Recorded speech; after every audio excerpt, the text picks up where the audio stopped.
ಆತ್ಮೀಯ ವೀಕ್ಷಕ ಕೋಟಿಗೆ ನಮಸ್ಕಾರ, ಶುಭ ಮುಂಜಾನೆ. ಪ್ರಿಯ ವೀಕ್ಷಕರೇ, ನಿಮ್ಮೆಲ್ಲರ ಮೆಚ್ಚಿನ ದೂರದರ್ಶನ ಚಂದನ ವಾಹಿನಿಯ ಜನಪ್ರಿಯ ಕಾರ್ಯಕ್ರಮ ಸರಣಿಗಳಲ್ಲಿ ಬೆಳಗು ಒಂದು. ಬೆಳಗುಗೀಗ 15 ವರ್ಷಗಳು ತುಂಬುತ್ತಾ ಇದೆ. ಯಶಸ್ವಿಯಾಗಿ 16ನೇ ವರ್ಷದಲ್ಲಿ ಮುನ್ನಡೀತಾ ಇದೆ. ಇದೆಲ್ಲದಕ್ಕೆ ಕಾರಣ ನೀವೇ. ಹೌದು, ದೇಶದ, ರಾಜ್ಯದ, ಜಗತ್ತಿನ ಯಾವುದೋ ಭಾಗದಲ್ಲಿ ತಮ್ಮ ಕ್ಷೇತ್ರಗಳಲ್ಲಿ ಗಣನೀಯ ಸಾಧನೆಯನ್ನು ಮಾಡ್ತಾ ಇರತಕ್ಕಂಥ, ತೆರೆ ಮರೆಯಲ್ಲೇ ಇರತಕ್ಕಂಥ ಸಾಧಕರನ್ನ ಪರಿಚಯಿಸಿರುವ ಹೆಗ್ಗಳಿಕೆ ದೂರದರ್ಶನದ್ದು, ಚಂದನದ್ದು. ಪ್ರತಿನಿತ್ಯ ನಿಮ್ಮ ಮನೆಗಳನ್ನು ಬೆಳಗ್ತಾ ನಿಮ್ಮನ್ನ ಸಚೇತನಗೊಳಿಸ್ತಾ ಇರತಕ್ಕಂಥ ಸಾಧಕರು ನಿಮ್ಮ ಮುಂದೆ ಬಂದಿದ್ದಾರೆ, ತಮ್ಮ ಅನುಭವಗಳನ್ನು ಹಂಚಿಕೊಂಡಿದ್ದಾರೆ. ಜಗತ್ತಿನ ಯಾವುದೋ ಭಾಗದಲ್ಲಿ, ರಾಜ್ಯದ, ದೇಶದ ಯಾವುದೋ ಮೂಲೆಯಲ್ಲಿರ್ತಕ್ಕಂಥ ಪ್ರತಿಭೆಗಳನ್ನು, ಪ್ರತಿಭಾ ಸಂಪನ್ನರನ್ನ ಹೆಕ್ಕಿ ತೆಗೆದಿರುವಂಥ ಹೆಗ್ಗಳಿಕೆ ನಮ್ದಾದ್ರೆ, ಅಂಥದೇ ಒಂದು ಪ್ರತಿಭಾ ಸಂಪನ್ನತೆಯಿಂದ ಕೂಡಿರ್ತಕ್ಕಂಥ, ಸಾಹಿತ್ಯದ ಮೇರು ಸಾಧನೆಯಲ್ಲಿ ತಮ್ಮನ್ನು ಗುರುತಿಸಿಕೊಂಡಿರ್ತಕ್ಕಂಥ ಒಬ್ಬರನ್ನು ನಾವು ಪರಿಚಯಿಸ್ತಾ ಇದ್ದೀವಿ. ಅವರೇ ಅನುವಾದಕಿ, ಲೇಖಕಿ ಶ್ರೀಮತಿ ಶ್ಯಾಮಲಾ ಮಾಧವ ಅವರು ನಮ್ಮ ಸಂಚಿಕೆಯ ಅತಿಥಿಯಾಗಿ ಇವತ್ತು ನಮ್ಮೊಂದಿಗಿದ್ದಾರೆ. ಶ್ಯಾಮಲಾ ಮಾಧವ ಅವರು ಮೂಲತಃ ಮಂಗಳೂರಿನವರು. ಬಾಲ್ಯದಲ್ಲೇ ಓದಿನ ಗೀಳಿಗೆ ಬಿದ್ದಂಥವರು. ಮನೆಯ ಸಂಸ್ಕಾರ, ಸುತ್ತಲ ಪರಿಸರದ ಮೌಲ್ಯಯುತ ಚಿಂತನೆಗಳು, ಬದುಕಿನ ಅನುಪಮ ಆದರ್ಶಗಳು ಹಾಗೂ ನಿಸರ್ಗದ ರಮ್ಯತೆಯನ್ನ ಕಂಡುಂಡ ಶ್ಯಾಮಲಾ ಅವರಿಗೆ ಓದಿನ ಬಗೆಗಿದ್ದ ಅತೀವವಾದಂಥ ಪುಸ್ತಕ ಪ್ರೀತಿ ಶಾಲಾ ದಿನಗಳಲ್ಲಿ ಬರವಣಿಗೆಗೆ ಪ್ರೇರೇಪಿಸುತ್ತದೆ. ಶಾಲೆಯ ಅಂಗಳವಂತೂ ಇವರ ಪಾಲಿಗೆ ಬಹುದೊಡ್ಡ ತಿರುವು ಮತ್ತು ಆದರ್ಶ. ಆರಂಭದಲ್ಲೇ ಕಾವ್ಯ, ನಂತರ ಸಣ್ಣ ಕಥೆಗಳ ಕೃಷಿಯಲ್ಲಿ ತೊಡಗಿದ್ದ ಶ್ಯಾಮಲಾ ಮಾಧವ ಅವರು ನಂತರ ಹೊರಳಿದ್ದು, ಹೆಸರು ಮಾಡಿದ್ದು ಅನುವಾದ ಸಾಹಿತ್ಯ ಪ್ರಕಾರದಲ್ಲಿ. ಕಳೆದ 4 ದಶಕಗಳಿಂದ ನೆರೆಯ ಮುಂಬೈನಲ್ಲಿ ವಾಸವಿರುವ ಶ್ಯಾಮಲಾ ಮಾಧವ ಅವರು ಆಲಂಪನ, ಗಾನ್ ವಿತ್ ವಿಂಡ್, ಸತ್ ಸಂಚಯ, ಫ್ರಾಂಕಿನ್ಸ್ಟೈನ್, ಪೊಲೀಸ್ ಡೈರಿ, ಸಣ್ಣ ಕಥೆಗಳಿಂದ ಕೂಡಿರ್ತಕ್ಕಂಥ ಆಲೋಕ, ವಿಲ್ ಡ್ಯುರಾಂಟ್ನ ದ ಸ್ಟೋರಿ ಆಫ್ ಸಿವಿಲೈಸೇಷನ್, ಲೇಖನ ಸಂಗ್ರಹಗಳಿಂದ ಕೂಡಿದ ಬದುಕು ಚಿತ್ರಚಿತ್ತಾರ ಲೇಖನ ಸಂಗ್ರಹ, ಜೀವನ ಚಿತ್ರಣವಾದಂಥ ಅಸಾಮಾನ್ಯ ಶ್ರೀಸಾಮಾನ್ಯ MR ಪೈ, ಅಲ್ಲದೆ ಕುವೆಂಪು ಭಾಷಾ ಭಾರತಿಗಾಗಿ ಅಂಬೇಡ್ಕರ್ ಭಾಷಣ ಮತ್ತು ಬರಹಗಳ 22ನೇ ಸಂಪುಟಕ್ಕೆ ಕೆಲಸ ಮಾಡಿದ್ದಾರೆ. ಇದೀಗ JNA ಸೇರಿದಂತೆ 10 ಕೃತಿಗಳನ್ನು ಕೊಟ್ಟಿರುವಂಥ ಇವರು ತಮ್ಮ ವಿಶಿಷ್ಟ ಸಾಹಿತ್ಯ ಕೃಷಿಗಾಗಿ ಕರ್ನಾಟಕ ಸಾಹಿತ್ಯ ಅಕಾಡೆಮಿಯ ಪುಸ್ತಕ ಬಹುಮಾನ, HV ಸಾವಿತ್ರಮ್ಮ ದತ್ತಿನಿಧಿ ಪ್ರಶಸ್ತಿ, ಮಹಾರಾಷ್ಟ್ರ ಕನ್ನಡ ಸಾಹಿತ್ಯ ಪರಿಷತ್ತಿನ ಗೌರವ ಪ್ರಶಸ್ತಿ, ಮುಂಬೈ ವಿಶ್ವವಿದ್ಯಾಲಯದ ಗೌರವ ಪುರಸ್ಕಾರ, ಕುವೆಂಪು ಭಾಷಾ ಭಾರತಿ ಪ್ರಾಧಿಕಾರದಿಂದ ಅನುವಾದ ಕ್ಷೇತ್ರದ ಒಟ್ಟು ಸಾಧನೆಗಾಗಿ ಗೌರವ ಪುರಸ್ಕಾರಕ್ಕೆ ಪಾತ್ರರಾಗಿದ್ದಾರೆ. ಸೃಜನ ಲೇಖಕಿಯರ ಬಳಗವೂ ಸೇರಿದಂತೆ ಅನೇಕ ಸಂಘ ಸಂಸ್ಥೆಗಳ ಮೂಲಕ ಸಾಹಿತ್ಯ ಮತ್ತು ಸಾಂಸ್ಕೃತಿಕ ಕ್ಷೇತ್ರದಲ್ಲಿ ಜೀವನ ಅನುಭವವನ್ನು ಪಡೆಯುತ್ತಾ ಸಾಹಿತ್ಯದ ಅನುಭವವನ್ನು ನೀಡ್ತಾ ಬರ್ತಾ ಇರತಕ್ಕಂಥ ಶ್ಯಾಮಲಾ ಮಾಧವ ಅವರೊಂದಿಗೆ ಇವತ್ತಿನ ನಮ್ಮ ಬೆಳಗು ಸಂವಾದ. ನಮಸ್ಕಾರ. ಕಾರ್ಯಕ್ರಮಕ್ಕೆ ಸ್ವಾಗತವನ್ನು ಕೋರ್ತೇನೆ. ಪುಸ್ತಕ ಇವತ್ತು ನಾವು ಈ ಯಾಂತ್ರಿಕ ಯುಗದಲ್ಲಿ ನಿಂತು ನೋಡಿದಾಗ ಪುಸ್ತಕ ಓದಲ್ಲ ಅನ್ನುವಂಥವರ ಬಗ್ಗೆ ಬಹಳಷ್ಟು ಚರ್ಚೆ ನಡೀತಾ ಇದೆ. ನೀವು ಪುಸ್ತಕವನ್ನು ಹಿಡಿದು ಓದುವಂಥ ಸಂದರ್ಭವನ್ನು ಬಾಲ್ಯದಲ್ಲೇ ರೂಢಿಸ್ಕೊಂಡು ಬಿಟ್ರಿ. ಹೇಗೆ ಅಂಟ್ಕೊಳ್ತು ಆ ಗೀಳು? ನಮ್ಮ ಮನೆಯಲ್ಲಿ ತಂದೆಯವರ ಪುಸ್ತಕ ಭಂಡಾರ ಇತ್ತು. ಕನ್ನಡದ ಆಗಿನ ಎಲ್ಲ ಅತ್ಯುತ್ತಮ ಲೇಖಕರ ಅತ್ಯುತ್ತಮ ಪುಸ್ತಕಗಳು ಅಲ್ಲಿದ್ದು. ಶಿವರಾಮ್ ಕಾರಂತ್, ಆನಕೃತ, ಅರಸು, ನಿರಂಜನ, ಕೊರಟಿ, ಬಸವರಾಜ್ ಕಟ್ಟಿಮನಿ, ಇಂಥ ಎಲ್ಲ ಪ್ರಮುಖ ಲೇಖಕರ ಕೃತಿಗಳು ತಂದೆಯವರ ಪುಸ್ತಕ ಭಂಡಾರದಲ್ಲಿದ್ದವು. ಮತ್ತೆ ಮನೆ ಸುತ್ತ ಬೇಕಷ್ಟು ಲೈಬ್ರರಿಗಳಿದ್ದು, ಶಾಲೆಯ ಲೈಬ್ರರಿ. ನಾವು ಶಾಲೆಯ ಮನೆಯಲ್ಲೇ ಬೆಳೆದವರು. ಶಾಲೆಯೊಳಗೆ ನಮ್ಮ ಮನೆ ಇತ್ತು. ಸುತ್ತಮುತ್ತ Karnataka Sadashiv Rao library, light house library, ಹೀಗೆ ಬೇಕಷ್ಟು ಪುಸ್ತಕ ಸಂಪತ್ತು. ಈ ಪುಸ್ತಕ ಪ್ರೀತಿಯ ಬಗ್ಗೆ ಮಾತಾಡ್ತಾನೆ ಒಂದು ನಿಮ್ಮ ಕುಟುಂಬದಲ್ಲಿ ಒಂದು ಘಟನೆ ನಡೆಯುತ್ತೆ. ಒಂದು ಮಗುನ ಆಗತಾನೆ ಜನಿಸಿದಂತ ಒಂದು ಹಸುಗೂಸನ್ನ ಬೆಕ್ಕು ತಿಂದು ಹಾಕುವಂತ ಸಂದರ್ಭ. ಯಾರದು? ನಾನೇ. ಹೇಗೆ ರಕ್ಷಣೆ ಸಿಕ್ತು? ಅಮ್ಮ ಹೇಳಿ. ನಮ್ಮ ಅಜ್ಜಿ, ಯಾಕಂದ್ರೆ ನಮ್ಮ ಅಣ್ಣ ಆಸ್ಪತ್ರೆಯಲ್ಲಿ ಗಾಂಧೀಜಿ ತೀರಿಕೊಂಡ ದಿನವೇ ಹುಟ್ಟಿದವನು, ಹಾಗಾಗಿ ಅವನು ಮೋಹನ್ ಅಂತನಿಗೆ ಹೆಸರಿಟ್ರು. ಅದು 3 ದಿವಸಗಳ ಹೆರಿಗೆ ಆಗಿತ್ತು. ತುಂಬಾ ತಾಪತ್ರಯ ಆಯ್ತು ಅಂತೇಳಿ ನಮ್ಮ ಅಜ್ಜಿ ಹೇಳಿದ್ರು, ಏನ್ ಬೇಡ ಆಸ್ಪತ್ರೆ, ನಾನೇ ಮನೇಲಿ ಮಾಡಿಸ್ತೇನೆ ಅಂತ ಹೇಳಿ. ಹಾಗೆ ಮನೇಲಿ ಹೆರಿಗೆ ಆಯ್ತು. ನೀರ್ ತರ್ಲಿಕ್ಕೆ ಅಂತ ಹೇಳಿ ಅಜ್ಜಿ ಹೋಗಿದ್ರು ಮಗುವನ್ ಮೀಸ್ಲಿಕ್ಕೆ ಅಂತ. ಆಗ ಬೆಕ್ಕು ಬಂದು ಬಾಯಿ ಹಾಕ್ಲಿಕ್ಕೆ ಹೋಗುವಾಗ ಅಮ್ಮನಿಗೆ ಭೀತಿಯಿಂದ ಸ್ವರ ಬರ್ಲಿಲ್ಲ.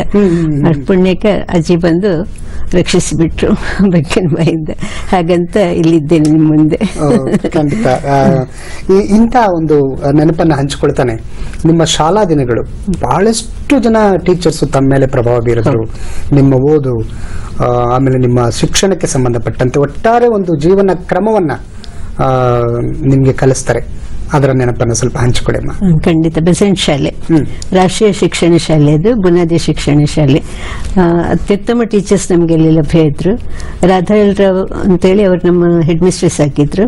ಬಿಡಾರಂ ಕೃಷ್ಣಪ್ಪನವರ ಮಗ KLN ರಾವ್ ಅವರು ಸರ್ವೆಂಟ್ಸ್ ಆಫ್ ಇಂಡಿಯಾ ಸೊಸೈಟಿಯಲ್ಲಿದ್ರು. ಅವರ ಪತಿ ಅವರು ನಮ್ಗೆ ಶಾಲೆಯ ಟೀಚರ್ ಮಗಳಾದ ಕಾರಣ ನಮ್ಗೆ ಮನೆಯವರ ಹಾಗೆ, ಶಾಲೆಯ ಹೊರಗೆ ಆಂಟಿ, ಒಳಗೆ ಟೀಚರ್ ಹಾಗಿತ್ತು. ಹಾಗೆ ಎಲ್ಲ ಟೀಚರ್ಸ್ ಅದನ್ನು ನಮ್ಗೆ ಹಾಗೆ ಇದ್ರು. ಭಾಮಾಂಟಿ ಅಂತ ಕನ್ನಡ ಮತ್ತು ಗಣಿತ ಮತ್ತು ಹೋಮ್ ಸೈನ್ಸ್ ಟೀಚರ್ 6th ನಲ್ಲಿ, ಅವರು ಅಷ್ಟೇ. ಅವರು ಇವತ್ತಿಗೂ ನನ್ನ ಆಂಟಿ. ನಾನು ಹುಟ್ಟಿದಾಗ ನನ್ನ ನೋಡ್ಲಿಕ್ಕೆ ಬಂದವರು ಅವರು. ಮೊನ್ನೆ ಅವರ 90ನೇ ಹುಟ್ಟುಹಬ್ಬ ಇತ್ತು. ಹಾಗೆ ಇವರನ್ನೆಲ್ಲ ನಾವು ನೆನೆಸ್ಕೊಳ್ತೇವೆ. ಅದರೊಟ್ಟಿಗೆ ಕಲೆಗೆ ತುಂಬಾ ಪ್ರೋತ್ಸಾಹ ಇತ್ತು. ವಸಂತೋತ್ಸವ ಮತ್ತು ಸ್ಕೂಲ್ ಡೇ ಅಂದ್ರೆ ಆನ್ ಬೆಸೆಂಟ್ ನ ಬರ್ತ್ಡೇ ಅಕ್ಟೋಬರ್ 1 ನಮ್ಮ ಸ್ಕೂಲ್ ಡೇ. ಅದ್ರ ನೆಕ್ಸ್ಟ್ ಗಾಂಧಿ ಜಯಂತಿ, ಮತ್ತೆ 3rd ವಸಂತ ಪ್ರೇಮಿ ಮಂಡಳಿ ಅಂತ ಹೇಳಿ ಓಲ್ಡ್ ಸ್ಟೂಡೆಂಟ್ಸ್ ಅಸೋಸಿಯೇಷನ್ ಡೇ. ಹಾಗೆ ಈ 3 ದಿನಗಳ ಸಂಭ್ರಮ ಅದನ್ನು ಮರೆಯುವಂಥದ್ದಲ್ಲ. ಬಹಳ ಹಿಂದೆ ನಾನು ಹುಟ್ಟಿದ ಕಾಲದಲ್ಲಿ ಶಿವರಾಮ್ ಕಾರಂತ್ರ ಇದ್ರು. ಅವರ ನೃತ್ಯ ನಾಟಕಗಳು ನಡೀತಾ ಇದ್ವು. ನಾನು 3 ವರ್ಷ ಇದ್ದಾಗ ಶಿವರಾಮ್ ಕಾರಂತ್ರ ಕಿಸ್ಸಾ ಗೌತಮಿ ನಾಟಕ ನೋಡಿದ್ದು ನಂಗೆ ಈಗಲೂ ಕಣ್ಣಲ್ಲಿ ಕಟ್ಟಿದ ಹಾಗಿದೆ. ಆಮೇಲೆ ಕಾರಂತ್ರಲ್ಲಿಂದ ಹೋದ್ರು. ಮತ್ತೆ ನಮ್ಮ ರಾಜನಯ್ಯರ್ ಅಂತ ನೃತ್ಯ ಗುರುಗಳಿದ್ರು, ಶ್ರೀನಿವಾಸ ಉಡುಪುರ ಅಂತ ಸಂಗೀತ ಗುರುಗಳಿದ್ರು, ಮತ್ತೆ ಪಂಡಿತ್ PK ನಾರಾಯಣ್ ಅವರು ವಿದ್ವಾಂಸರು ಕನ್ನಡದ. ಹಾಗಾಗಿ ಇವರೆಲ್ಲರೂ ಸೇರಿ ನಡೆಸಿದಂಥ ಕಲಾ ಉತ್ಸವಗಳು. ವಸಂತೋತ್ಸವ ಅಂದ್ರೆ ಅದು ತುಂಬಾ ಚೆನ್ನಾಗಿರ್ತಿತ್ತು. ಈಗಂತದೆಲ್ಲ ನೋಡ್ಲಿಕ್ಕೆ ಸಿಕ್ಲಿಕ್ಕಿಲ್ಲ. ಶಾಲೆಯೂ ಹಾಗೆ ಇತ್ತು. ವಿಶಾಲ ಅಂಗಣ, 2 ಕಟ್ಟಡಗಳು, ಸಣ್ಣ ಶಾಲೆ ದೊಡ್ಡ ಶಾಲೆ, ಹೀಗೆಲ್ಲ ಇದ್ದ ಕಾರಣ ತುಂಬಾ ಒಳ್ಳೆ ವಾತಾವರಣ ಇತ್ತು. ಶಿಸ್ತನ್ನು ಹಾಗೆ ಕಲಿಸಿದ್ರು ನಮ್ಗೆ ಟೀಚರ್ಸ್. ಒಂದು ಬದುಕಿನ ಭದ್ರ ಬುನಾದಿ ಅಲ್ಲಿ ಸಿಕ್ಕಿತ್ತು. ಖಂಡಿತ. ನೀವು ಸದಾ ಸ್ಮರಣೆ ಮಾಡ್ಕೊಳ್ತಕ್ಕಂಥದ್ದು ಈ ಶಿಕ್ಷಣದ ಜೊತೆಗೆ, ಶಾಲಾ ಶಿಕ್ಷಣದ ಜೊತೆಗೆ ಮನೆಯಲ್ಲಿದ್ದಂತ ಶಿಕ್ಷಣ. ತಾಯಿ ಇವತ್ತಿಗೂ ಕೂಡ ತಮಗೆ ಗುರುವಾಗಿ ಗುರಿಯಾಗಿ ಕಾಣ್ತಿದ್ದಾರೆ. ತಂದೆಯವರು ಸಾಕಷ್ಟು ಪ್ರಮಾಣದಲ್ಲಿ ಅವರಿಗೆ ಅನಾರೋಗ್ಯ ಇದ್ರೂ ಕೂಡ ಮಕ್ಕಳ ಯೋಗಕ್ಷೇಮಕ್ಕೆ ಬಹಳ ಆದ್ಯತೆ ಕೊಡ್ತಾರೆ. ಹೇಗಿತ್ತಮ್ಮ? ತಂದೆಯವರು ನನಗೆ ಅವರು ಗಾಂಧಿ ನೆಹರುಗೆ ಸಮಾನ ಹಾಗಿದ್ರು. ಅವರು ತುಂಬಾ ಸರಳ ಜೀವಿ, ಆದ್ರೂ ಅಷ್ಟೇ ವಿಚಾರವಾದಿ ಕೂಡ. ಯಾವುದೇ ಕಂದಾಚಾರಗಳಾಗ್ಲಿ ಮೂಢನಂಬಿಕೆಗಳಾಗ್ಲಿ ಅವರಿಗಿರ್ಲಿಲ್ಲ. ಅದನ್ನೆಂದು ಪ್ರೋತ್ಸಾಹಿಸ್ತಿರ್ಲಿಲ್ಲ. ವಿದ್ಯೆ ಅಂದ್ರೆ ಇಬ್ಬರಿಗೂ ನಾವು ವಿದ್ಯಾಕ್ಷೇತ್ರದವರೇ. ನಮ್ಮ ತಂದೆಯವರು ನಮ್ಮೂರಲ್ಲಿ ಉಚ್ಚಲ್ ಭೂವಿ ಶಾಲೆ ಇತ್ತು, ಅದ್ರ ಕರೆಸ್ಪಾಂಡೆಂಟ್ ಆಗಿದ್ರು. ಅವರು ದಿನವಿಡೀ ಕೆಲಸ ಮಾಡಿ ಸಂಜೆ ರೈಲ್ನಲ್ಲಿ ಊರಿಗೆ ಹೋಗಿ ಅಲ್ಲಿಂದ ರಾತ್ರಿ ರೈಲ್ನಲ್ಲಿ ಹಿಂದೆ ಬಂದು, ರಾತ್ರಿ ಅವರು ಮಲಗಿದ್ದು ಅಂತ ಇರ್ಲಿಕ್ಕಿಲ್ಲ, ಅಂದ್ರೆ ತೀವ್ರ ಆಸ್ತಮಾ ರೋಗಿಯಾಗಿದ್ರು. ಈಗ ನಿದ್ರೆ ಇಲ್ಲದೆ ಕಳೆಯುವ ರಾತ್ರಿಗಳು. ಆದ್ರೂ ಹಗಲಲ್ಲಿ ಯಾವತ್ತೂ ಅವ್ರು ಮಲಗಿದ್ದನ್ನು ನಾವು ನೋಡಿದ್ದಿಲ್ಲ. ಅಂತ ಶಿಸ್ತಿನ ಜೀವನ ಇತ್ತು. ಈಗಿನ ಕಾಲದಲ್ಲಿ ಅಂತದೆಲ್ಲ ನಮ್ಗೆ ಕಾಣುವುದಿಲ್ಲ. ಅಮ್ಮ ತುಂಬಾ ಶಿಸ್ತು. ಅವರು PT ಟೀಚರ್ ಆಗಿದ್ರು ಮತ್ತು ಗೈಡಿಂಗ್ ಟೀಚರ್ ಆಗಿದ್ರು. ಸ್ಟ್ರಿಕ್ಟ್ ಆಗೇ ಇದ್ರು, ತುಂಬಾ ಸ್ಟ್ರಿಕ್ಟ್ ಇದ್ರು. ಶಾಲೆಯಲ್ಲೂ ಅಷ್ಟೇ ಗೈಡಿಂಗ್ ಇದ್ದ ಕಾರಣ ಅವರಿಗೆ ಆಟ ಟೀಚರ್ ಅಂತೇಳಿ ಹೆಸರು. ಶಿವರಾಮ್ ಕಾರಂತರು ಕೊನೆ ಬಾರಿಗೆ ಮುಂಬೈಗೆ ಬಂದಿದ್ದಾಗ ನಾನು ಅವರನ್ನು ಸಿಕ್ಲಿಕ್ಕೆ ಹೋಗಿದ್ದೆ. ಹಾಗೆ ನಾನು ಆಲಂಪನವರ ಕೈಯಲ್ಲಿಟ್ಟು ಪರಿಚಯಿಸಿಕೊಂಡಾಗ ಆಟ ಟೀಚರ್ ಮಗಳು ಅಂತ ಹೇಳಿದಾಗ, ಓ ಸಚ್ ಡಿಸಿಪ್ಲಿನ್ ಲೇಡಿ ಅಂತೇಳಿ ಹೇಳಿದ್ರು. ಬಹುತೇಕ ಎಲ್ಲರ ಬದುಕಿನಲ್ಲಿ ಅಮ್ಮನಿಗೆ ಹೋಲಿಕೆ ಆಗುವಂತ ಮತ್ತೊಂದು ವ್ಯಕ್ತಿತ್ವ ಇರಲಾರದು. ಅಷ್ಟರ ಮಟ್ಟಿಗೆ ನಿಮ್ಮನ್ನು ಪ್ರಭಾವಿಸಿದ್ದಾರೆ. ಈ ತುಳಸಿ ವಿಲಾಸ, ಚಂಪಕ ವಿಲಾಸ, ಇವುಗಳ ರೋಚಕತೆ ಕೂಡ ತಮ್ಮ ಬದುಕಿಗೆ ಬಹಳ ದೊಡ್ಡ ತಿರುವು ಅನ್ಕೊಳ್ತೀನಿ. ಅದ್ರ ಬಗ್ಗೆ ಹೇಳಿಮ್ಮ. ತುಳಸಿ ವಿಲಾಸದಲ್ಲಿ ನಮ್ಮಮ್ಮ ಮೊದಲ 6 ವರ್ಷಗಳನ್ನು ಕಳೆದ್ರು. ಅವರ ತಂದೆಯವರು ಅಸಿಸ್ಟೆಂಟ್ ಕಮಿಷನರ್ ಆಗಿ ಬಡ್ತಿ ಹೊಂದಿದಾಗ 26 ವರ್ಷ ಆಗ್ಲೇ ಅವರಿಗೆ ಒಂದು ಸಂತೋಷ ಕೋಟೆಯನ್ನು ಏರ್ಪಟ್ಟಲ್ಲಿ ಬಹುಶಃ ಕುದುರೆ ಸವಾರಿಯಿಂದ ಇರ್ಬೋದು. ಯಾಕಂದ್ರೆ ಅವರು ಕಾಲೇಜಲ್ಲಿ ಇದ್ದಾಗ ಕ್ರಿಕೆಟ್ ಆಡುವಾಗ ಅವರ ಎದೆಗೆ ಬಾಲ್ ಅವ್ರ ಫಾಸ್ಟ್ ಬೌಲರ್ ಆಗಿದ್ರು. ಅವರ ಬಾಲ್ ಎದೆಗೆ ತಗಲಿ ಪೆಟ್ಟಾಗಿತ್ತು. ಅದು ಕುದುರೆ ಸವಾರಿಯಿಂದ ಬಹುಶಃ ಏನೋ ಅಗ್ರಿವೇಟ್ ಆಗಿರ್ಬೋದು. ಆಗ ಹಾರ್ಟ್ ಅಟ್ಯಾಕ್ ಆಗಿ ಅವ್ರು ತೀರ್ಕೊಂಡ್ರು 26 ವರ್ಷದಲ್ಲಿ. ಅಮ್ಮ 3 ತಿಂಗಳ ಮಗುವಾಗ. ಹಾಗೆ ಅವರು ಅವರ ದೊಡ್ಡಪ್ಪಂದಿರ ಒಟ್ಟಿಗೆ ಅವರು ಬೆಳೆದ್ರು. ತುಳಸಿ ಬೆಳಸದಲ್ಲಿ ಅವರ ದೊಡ್ಡಪ್ಪ ತಹಶೀಲ್ದಾರ್ ಆಗಿದ್ರು, ಪರಮೇಶ್ವರ್ ಅಂತ ಹೇಳಿ. ಅವರ ಮನೆಯಲ್ಲಿದ್ರು ಅವರು. ಅದು ಒಂದು 25 ಜನರು ಅಲ್ಲಿದ್ರು. ಅಂದ್ರೆ ಊರಿಂದ ಬರುವವರು ಎಲ್ಲ ಕಲೀಲಿಕ್ಕೆ ಬರುವವರು ವಿದ್ಯೆಗಾಗಿ. ನಮ್ಮೂರು ಸೋಮೇಶ್ವರ ಹೊಚ್ಚಿಲ, ಮಂಗಳೂರಿನ ಸೆರಗು. ಅಲ್ಲಿ ಆಗಷ್ಟು ಉನ್ನತ ವಿದ್ಯಾಭ್ಯಾಸಕ್ಕೆ ಅವಕಾಶ ಇರಲಿಲ್ಲ.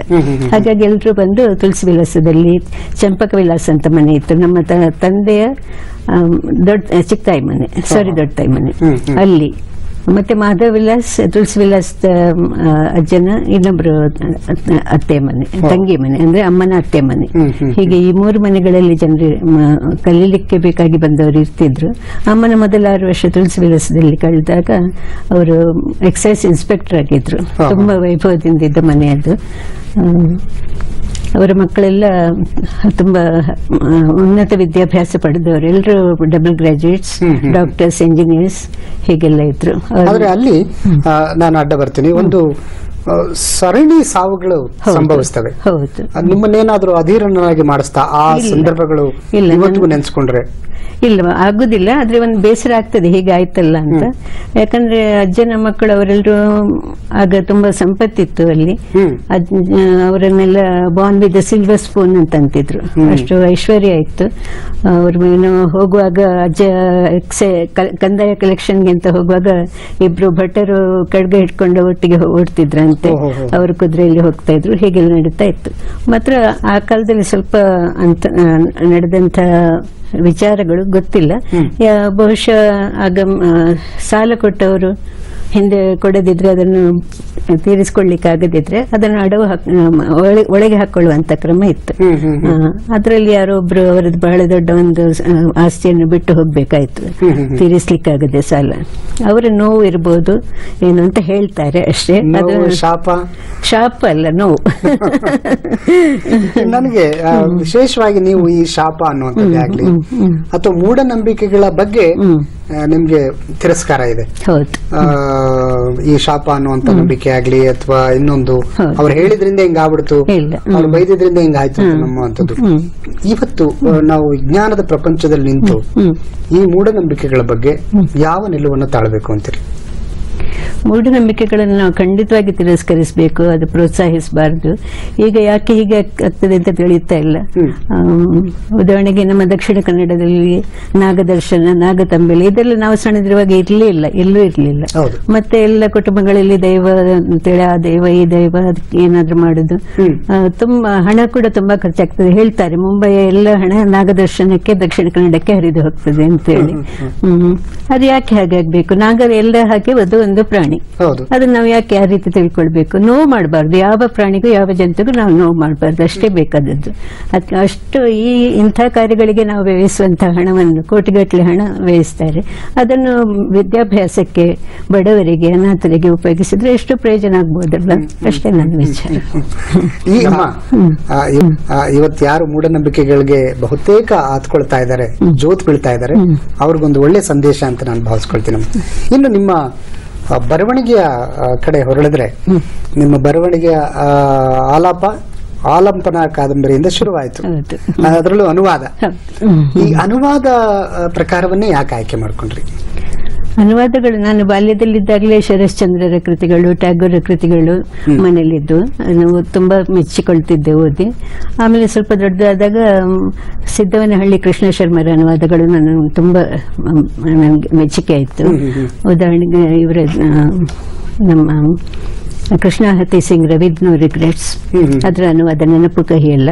ಮತ್ತೆ ಮುನ್ಷಿಯವರ ಕೃಷ್ಣಾವತಾರ, ಎಷ್ಟು ಸುಂದರವಾದ ಸಣ್ಣ ಸಣ್ಣ ವಾಕ್ಯಗಳು, ಬಹಳ ಚೆನ್ನಾಗಿರ್ತಿತ್ತು. ನನಗೆ ಅದು ತುಂಬಾ ಇಷ್ಟ ಆಗ್ತಿತ್ತು. ಆಮೇಲೆ ನಾನು ಶರಶ್ಚಂದ್ರರ ಚರಿತ್ರಹೀನ ನನಗೆ ಹಿಂದಿಯಲ್ಲಿ ಓದ್ಲಿಕ್ಕೆ ಸಿಕ್ಕಿತ್ತು. ಹಾಗಾದ್ರೆ ಒಂದು ಚಾಪ್ಟರ್ ನನಗೆ ಅಡಿಗೆ ಮಾಡುವಾಗ ಸಾಮಾನ್ಯವಾಗಿ ನಾನು ಓದಿದ್ದನ್ನೇ ನೆನೆಸ್ತಾ ಇರ್ತೇನೆ. ನನ್ನ ಅಡಿಗೆ ಮಾಡ್ತೀರಿ? ಹೌದು. ಆಗ ಅದೊಂದು ಚಾಪ್ಟರ್ ಅನ್ನು ನಾನು ಕನ್ನಡದಲ್ಲಿ ನನ್ನ ಮನಸ್ಸಿನಲ್ಲಿ ಮಾಡುವಾಗ ಬರ್ತಿದ್ದೆ. ಅದು ಹಾಗೆ ಬರೆದು ಇಟ್ಟೆ ನಾನು. ಆಮೇಲೆ ಸ್ವಲ್ಪ ಸಮಯದಲ್ಲಿ ಆಲಂಪನ ಫರ್ಮಾನ್ ಸೀರಿಯಲ್ ಆಗಿ ಪ್ರಸಾರ ಆಯಿತು. ಅದಕ್ಕೆ ಸ್ವಲ್ಪ ಮೊದಲು ನಾನು ಗಾನ್ ವಿತ್ ದ ವಿಂಡ್ ಅನ್ನು ಪುನಃ 2ನೇ ಬಾರಿಗೆ ಓದಿದ್ದೆ. ಅದರಲ್ಲಿ ಒಂದು ಚಾಪ್ಟರ್ ಹೀಗೆ ನನಗೆ ಅದು ರೆಡ್ ಬಟ್ಲರ್ ಅವನು ಮೆಲನಿಗೆ ಯುದ್ಧಕ್ಕಾಗಿ ಅವಳು ಕೊಟ್ಟಂತ ರಿಂಗ್ ಅನ್ನು, ಅವಳ ಎಂಗೇಜ್ಮೆಂಟ್ ರಿಂಗ್, ಅದನ್ನು ಹಿಂದೆ ಕೊಡ್ತಾನೆ. ಇದು ನಂಗೆ ಗೊತ್ತು ನಿಮ್ಗೆ ಹೃದಯಕ್ಕೆ ಇದು ಎಷ್ಟು ನೋವು ಕೊಡ್ತದೆ ಅಂತ.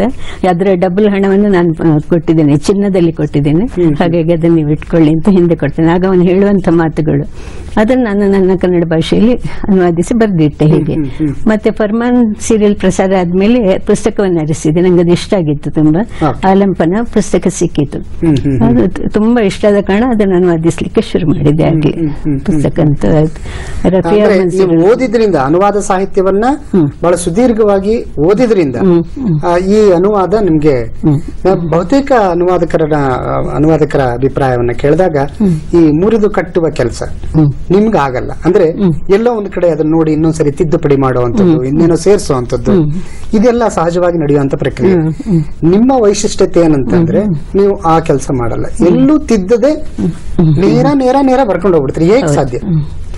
ಅದು ಹೇಗಂದ್ರೆ ನನಗೆ ಅಷ್ಟು ಇಷ್ಟವಾಗಿ ಅದು ನನ್ನಲ್ಲೇ ಇರುವ ಕಾರಣ, ಏನು ಓದಿರ್ತೇನ ಅದು ನನ್ನ ಮನಸ್ಸಿನಲ್ಲೇ ಇರ್ತದೆ. ಅದನ್ನ ಹಾಗೆ ಓದಿದ ಹಾಗೆ ನಾನು ಬರಿತಾ ಹೋಗ್ತೇನೆ. ಅದಕ್ಕೆ ಹೇಗೆಂತ ಹೇಳಿ, ಓದಿನ ಇದು ಮತ್ತೆ ಬರೆಯುವ ಈಗ ಲ್ಯಾಪ್ಟಾಪ್ ನಲ್ಲಿ ನಾನು ಬರಿತಾ ಇದ್ದೇನೆ. ಆದ್ರೆ ಅನುವಾದಗಳಿಗೆ ಅದು ಅಗತ್ಯ ಇರೋದು ಇಲ್ಲ, ಮಾಡೋದು ಇಲ್ಲ. ಆದ್ರೆ ಬೇರೆನಾದ್ರೂ ಲೇಖನ ಬರೆಯುವಾಗ ಎಲ್ಲೂ ಬೇಕಾದ್ರೆ ನಾವು ಅಂದ್ರೆ ಸೇರಿಸ್ಕೊಳ್ಬಹುದು ಲ್ಯಾಪ್ಟಾಪ್ ಅಲ್ಲಿ. ಮೊದಲನ ಹಾಗೆ ಅದನ್ನು ಉಜ್ಬೇಕಾಗಿಲ್ಲ, ತಿದ್ದಿ ಬರೆಯ ತೊಂದರೆ ಇಲ್ಲ. ಹಾಗೆ ಏನಾದ್ರೂ ನಮ್ಗೆ ಆಮೇಲೆ ಹೆಚ್ಚಿಗೆ ಬರಿಬಹುದು, ಸೇರಿಸಬಹುದು ಅಂತ ಕಂಡ್ರೆ ಸೇರಿಸ್ಕೊಳ್ಳಿಕ್ಕಾಗ್ತದೆ. ನಮ್ಮ ಮುಂಬೈಯ ಮಿತ್ರ ವೆಂಕಟರಾಜ್, ನಮ್ಮ ಕಥೆಗಾರ್ತಿ, ಅವರು ಯಾವಾಗ್ಲೂ ಹೇಳಿದ್ರು ನನಗೆ ಬರಹಕ್ಕಿಂತ ಅದ್ರ ಮೇಲೆ ಮಾಡುವ ಕುಸುರಿ ಕೆಲಸ ಇಷ್ಟ ಅಂತ ಹೇಳಿ. ಅವರು ತಿದ್ದಿ ಬರೀತಾ ಇರ್ತಾರೆ, ಅಷ್ಟು ಚೆನ್ನಾಗಿ ಬರೀತಾರೆ. ತುಂಬಾ ಒಳ್ಳೆ ಕಥೆಗಾರ್ತಿ ಅವರು, ಕಥನ ಶಿಲ್ಪಿ ಅವರು. ಅವ್ರು ಹೇಳುದು ಸರಿ, ಅದವರು ಕಥೆಗಳನ್ನು ಬರೀತಾರೆ. ನನ್ನ ಅನುವಾದಕ್ಕೆ ಮಾತ್ರ ನಂಗೆ ಅದು ಏನೂ ಅಗತ್ಯ ಕಾಣುದಿಲ್ಲ. ಅದು ಹೇಗಿದೆಯೋ ಹಾಗೆ ನಾನು ಕನ್ನಡಕ್ಕೆ ಅದನ್ನು ಹೊಂದಿಸಿ ಬರಿತೇನೆ. ಮುಖ್ಯವಾಗಿ ತಮ್ಮನ್ನು ಮಾತಾಡಿಸಲೇಬೇಕಾಗಿರುವಂತ the God of small things, ಈ ಕೃತಿಯನ್ನ ನೀವು ಅನುವಾದ ಮಾಡಬೇಕು ಅಂತ ಹೊರಟಾಗ ಸಾಕಷ್ಟು ನಿಮ್ಗೆ ಒಳ್ಳೇದು ಕೆಟ್ಟದ್ದು ಎಲ್ಲ ಅನುಭವ ಆಯ್ತು. ಈ ಅನುಭವದ ಮೂಲಕ ಅನುವಾದಕರಿಗೆ ಏನು ಹೇಳಲಿಕ್ಕೆ ಬಯಸ್ತೀರಿ? ಅಂದು ನನ್ನ ಹಿತಚಿಂತಕರು ನನಗೆ ಹೇಳಿದ್ರು, ನೀವು ಯಾವುದೇ ಅನುವಾದಕ್ಕೆ ಹೊರಡುವ ಮೊದಲು ಪರ್ಮಿಷನ್ ತಗೊಳ್ಳಿ ಅಂತ ಹೇಳಿ. ಪರ್ಮಿಷನ್ ತಗೊಳ್ಳದೆ ಯಾವುದನ್ನು ಅನುವಾದಿಸ್ಲಿಕ್ಕೆ ಹೊರಡಬೇಡಿ ಅಂತ. ಸಾಮಾನ್ಯವಾಗಿ ನಾನು ಮಾಡಿದ ಎಲ್ಲ ಅನುವಾದಗಳು ಆ ಪುಸ್ತಕದ ಮೇಲಿನ, ಮೂಲ ಕೃತಿಯ ಮೇಲಿನ ಪ್ರೀತಿಯಿಂದ ನಾನು ಮಾಡಿದಂಥದ್ದು. ಆಗ ನನಗೆ ಪರ್ಮಿಷನ್ ತಗೊಳ್ಬೇಕು ಅಂತ ಅನಿಸ್ಲಿಲ್ಲ ಯಾವುದಕ್ಕೂ. ಮತ್ತೆ ಗಾನ್ ವಿತ್ ದ ವಿಂಡ್ಗೆ ನಾನು ಬರೀಲಿಕ್ಕೆ ಶುರು ಮಾಡಿದ ಟೈಮ್ನಲ್ಲಿ ಪರ್ಮಿಷನ್ ವಿಷಯ ನನಗೆ ಬಂದಿರ್ಲಿಲ್ಲ. ಆದ್ರೂ ಗೊತ್ತಾಯ್ತು ಪರ್ಮಿಷನ್ ಬೇಕು ಅಂತ. ಹಾಗೆ ತುಂಬಾ 10 ವರ್ಷದವರೆಗೂ ನಾವು ಟ್ರೈ ಮಾಡಿದ್ದೆವು. ಪಬ್ಲಿಷ್ ಮಾಡ್ಲಿಕ್ಕೆ ಪಬ್ಲಿಷರ್ಸ್ ಸಿಕ್ಲಿಲ್ಲ, ತುಂಬಾ ದೀರ್ಘವಾಗಿತ್ತು. ದೀರ್ಘ ಕೃತಿ ಎಂಬ ಕಾರಣಕ್ಕೆ ಅದು ಉಳಿದು ಹೋಗಿತ್ತು, ಗಾನ್ ವಿತ್ ದ ವಿಂಡ್. ಮತ್ತೆ ಕೊನೆಗೆ ಅಷ್ಟಾಗುವಾಗ ಅದ್ರದ್ದು ಪಬ್ಲಿಕ್ ಡೊಮೇನ್ ಅಗತ್ಯ ಇಲ್ಲ ಅಂತ ಹೇಳಿ ಆಯ್ತು. 50 ವರ್ಷ ಆಗಿದೆ ಲೇಖಕರ ಮರಣವಾಗಿ, ಅಂತ ಪಬ್ಲಿಷ್ ಮಾಡ್ಲಿಕ್ಕೆ ಯಾವುದೇ ಅಡ್ಡಿ ಇಲ್ಲ ಅಂತ. ಹಾಗೆ ಅದು ಪಬ್ಲಿಷ್ ಕೂಡ ಆಯ್ತು. ಆದ್ರೆ ಗಾಡ್ ಆಫ್ ಸ್ಮಾಲ್ ಥಿಂಗ್ಸ್ ನಲ್ಲಿ ಏನಾಯ್ತು ಅಂದ್ರೆ, ಅರುಂಧತಿ ರಾಯ್ಗೆ ನಾನು ಬರ್ಕೊಂಡೆ, ಶುರು ಮಾಡಿದ ಕೂಡಲೇ ನಾನು ಬರ್ಕೊಂಡೆ. ಆಗ್ಲಿ ಅದು ಯಾವಾಗ ಪಬ್ಲಿಷ್ ಆಯ್ತು ಅದೇ ವರ್ಷ ನಾನು ಟ್ರಾನ್ಸ್ಲೇಟ್ ಮಾಡ್ಲಿಕ್ಕೆ ಶುರು ಮಾಡಿದೆ. ಬರ್ಕೊಂಡಾಗ ಅವರು ಅಂದ್ರು ಅದ್ರ ಕೇಸ್ ನಡೀತಾ ಇದೆ ಕೋರ್ಟ್ನಲ್ಲಿ, ಕೇರಳ ಕೋರ್ಟಲ್ಲಿ. ಅದು ಪರಿಹಾರ ಆಗುವವರೆಗೆ ಪರ್ಮಿಷನ್ ಕೊಡ್ಲಿಕ್ಕೆ ಆಗುದಿಲ್ಲ, ವಿಶ್ ಗುಡ್ ಲಕ್ ಅಂತ ಬರೀದ್ರು. ವಿಶ್ ಗುಡ್ ಲಕ್ ಅಂತ ಇದೆ, ಹೌದು, ವಿಶ್ ಗುಡ್ ಲಕ್ ಅಂದ್ರೆ ಅದೇ ಅಲ್ಲ. ಹಾಗೆ ನಾನು ಬರೀತಾ ಹೋದೆ, ಕಂಪ್ಲೀಟ್ ಮಾಡಿದೆ. ಮತ್ತೆ ಕಾದೆ ಅದೇ ಯಾವಾಗ ಅದು ಕೇಸ್ ಸಾಲ್ವ್ ಆಗ್ತದೆ ಅಂತ ಹೇಳಿ. 5 ವರ್ಷದ ನಂತರ ಕೇಸ್ ಸಾಲ್ವ್ ಆಯ್ತು ಅಂತ ಗೊತ್ತಾಯ್ತು. ಆಗ ಪುನಃ ಬರ್ಕೊಂಡ್ರೆ ಅರುಂಧತಿ ರಾಯ್ಗೆ ಆಗ ಒಬ್ರು ಏಜೆಂಟ್ ಬಂದಿದ್ರು, ಬಿಂದು ಬಾತ್ರ ಅಂತ. ಅವರ ಹತ್ರ ಮಾಡ್ಬೇಕಾಯ್ತು ಎಲ್ಲ ವ್ಯವಹಾರ.